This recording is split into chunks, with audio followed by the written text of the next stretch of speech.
change the world? Start off by making your bed. If you make your bed every morning, you will have accomplished the first task of the day. It will give you a small sense of pride, and it will encourage you to do another task, and another, and another. And by the end of the day, that one task completed will have turned into many tasks completed.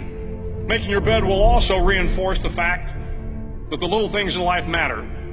If you can't do the little things right, you'll never be able to do the big things right.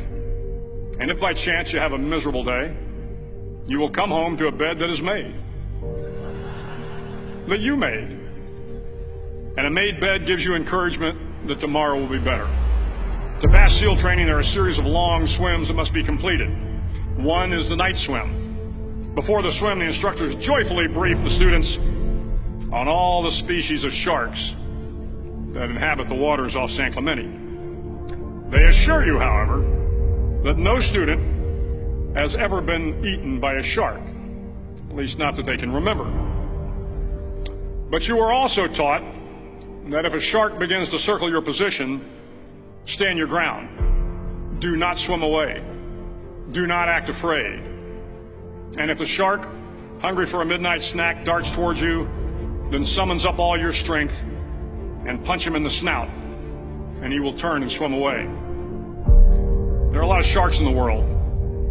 If you hope to complete the swim, you will have to deal with them. So if you want to change the world, don't back down from the sharks. Over a few weeks of difficult training, my SEAL class, which started with 150 men, was down to just 42. There were now 6 boat crews of 7 men each. I was in the boat with the tall guys, but the best boat crew we had was made up of the little guys, the Munchkin crew, we called them. No one was over 5'5". The Munchkin boat crew had 1 American Indian, 1 African American, 1 Polish American, 1 Greek American, 1 Italian American, and 2 tough kids from the Midwest. They out-paddled, outran, and outswam all the other boat crews. The big men in the other boat crews would always make good-natured fun of the tiny little flippers the Munchkins put on their tiny little feet prior to every swim.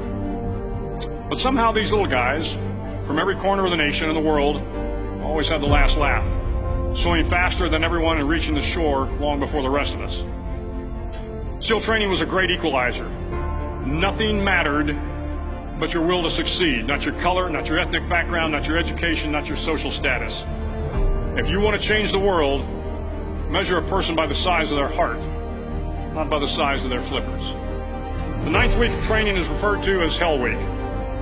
It is 6 days of no sleep, constant physical and mental harassment, and 1 special day at the Mud Flats. The Mud Flats are an area between San Diego and Tijuana where the water runs off and creates the Tijuana Sloughs, a swampy patch of terrain where the mud will engulf you. It is on Wednesday of Hell Week that you paddle down to the Mud Flats and spend the next 15 hours trying to survive the freezing cold, the howling wind, and the incessant pressure to quit from the instructors. As the sun began to set that Wednesday evening, my training class, having committed some egregious infraction to rules, was ordered into the mud. The mud consumed each man till there was nothing visible but our heads. The instructors told us we could leave the mud if only 5 men would quit. Only 5 men, just 5 men, and we could get out of the oppressive cold. Looking around the mud flat, it was apparent that some students were about to give up. It was still over 8 hours till the sun came up. 8 more hours of bone-chilling cold. The chattering teeth and the shivering moans of the trainees were so loud, it was hard to hear anything. And then one voice began to echo through the night.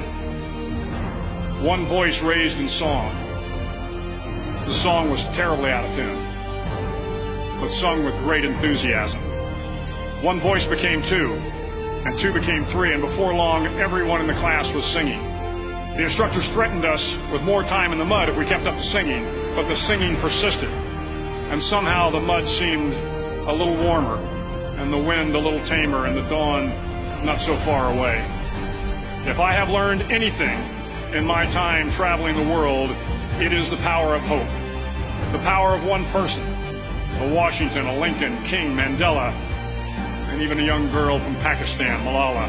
One person can change the world by giving people hope.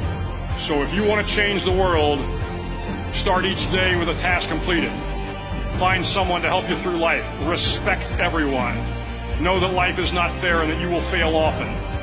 But if you take some risks, step up when the times are the toughest, face down the bullies, lift up the downtrodden, and never, ever give up.